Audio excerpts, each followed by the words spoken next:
Bismillahirrahmanirrahim. Segala puji bagi Allah, Tuhan sekalian, alam. Selawat dan salam ke atas junjungan besar Nabi Muhammad sallallahu alaihi wasallam, keluarga, para sahabat, beserta sekalian umat baginda yang berpegang teguh kepada agama hingga hari kiamat.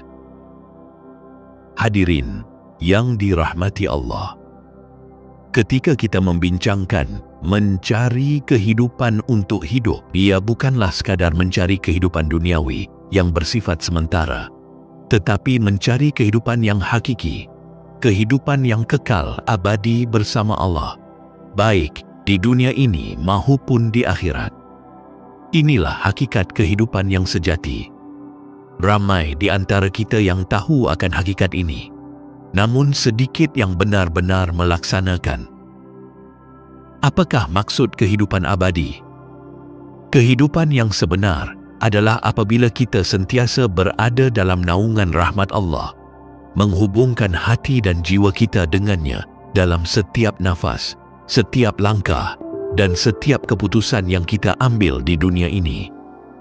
Kehidupan yang kekal bukan sekadar berada di syurga di akhirat, tetapi bermula di sini, di dunia, apabila kita berjaya hidup dalam kesedaran bahawa Allah sentiasa bersama kita. Firman Allah di dalam surah Al-Ankabut ayat 64. Dan tidaklah kehidupan dunia ini melainkan senda gurau dan permainan, dan sesungguhnya negeri akhirat itulah kehidupan yang sebenar, sekiranya mereka mengetahui. Ayat ini mengingatkan kita bahawa kehidupan dunia hanyalah ujian, sebuah ilusi yang sementara. Tetapi apabila kita hidup dengan sedar bahawa Allah adalah segala-galanya, kehidupan dunia kita berubah menjadi sesuatu yang lebih bermakna. Kita tidak lagi hidup untuk keperluan jasmani sahaja, tetapi untuk keperluan rohani, keperluan yang membawa kita lebih dekat kepada Pencipta. Hadirin yang dirahmati Allah, mencari kehidupan yang kekal bermakna kita mesti berusaha untuk sentiasa bersama dengan Allah dalam setiap urusan kita. Itulah makna sebenar cari kehidupan untuk hidup. Hidup dengan kesedaran bahawa Allah adalah sumber kehidupan, dan hanya dengannya kita akan menemui makna yang abadi. Rasulullah sallallahu alaihi wasallam bersabda, barang siapa yang menjadikan dunia sebagai cita-citanya, Allah akan menjadikan kefakirannya terbayang di hadapan kedua matanya, dan akan disempitkan rezekinya, serta dunia tidak akan datang kepadanya kecuali sekadar yang telah ditetapkan baginya. Dan barang siapa yang menjadikan akhirat sebagai cita-citanya, Allah akan memberikan rasa kaya dalam hatinya dan akan memudahkan urusannya, serta dunia akan datang kepadanya dengan sendirinya. Hadis riwayat At-Tirmizi. Oleh itu, carilah kehidupan yang kekal abadi dengan mengikat diri kita kepada Yang Maha Pencipta. Hidup bukanlah sekadar mencari kekayaan dunia, tetapi mengisi hidup dengan cinta kepada Allah, melaksanakan perintahnya, dan menjauhi larangannya.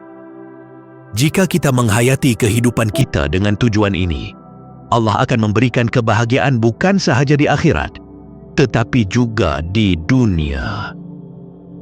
Hadirin sekalian, renungkanlah. Apakah kita benar-benar mencari kehidupan yang kekal abadi? Atau adakah kita masih tertipu dengan dunia yang fana ini? Dunia ini hanyalah satu fasa, tetapi hubungan kita dengan Allah akan kekal selamanya.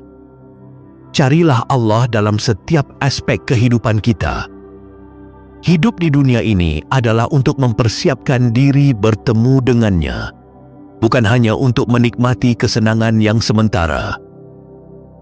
Jika kita berjaya menjadikan Allah sebagai tujuan hidup, nescaya kehidupan kita di dunia ini akan lebih bermakna dan penuh dengan ketenangan. Dunia dan akhirat bukanlah dua perkara yang berasingan, tetapi saling berkait. Barang siapa yang hidup bersama Allah di dunia ini, dia akan hidup bersama Allah di akhirat dengan kenikmatan yang tiada batasnya. Mudah-mudahan kita semua diberikan kekuatan untuk hidup dalam kesedaran yang hakiki ini, menjadikan Allah sebagai fokus utama dalam setiap perbuatan kita dan mencari kehidupan yang kekal abadi bersamanya di dunia dan akhirat. Wallahu a'lam. Sekian sahaja perkongsian saya pada hari ini. Semoga kita semua diberi petunjuk dan hidayah oleh Allah Subhanahu wa Ta'ala untuk menjadi hamba yang lebih baik.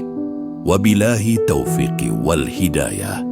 Assalamualaikum warahmatullahi wabarakatuh.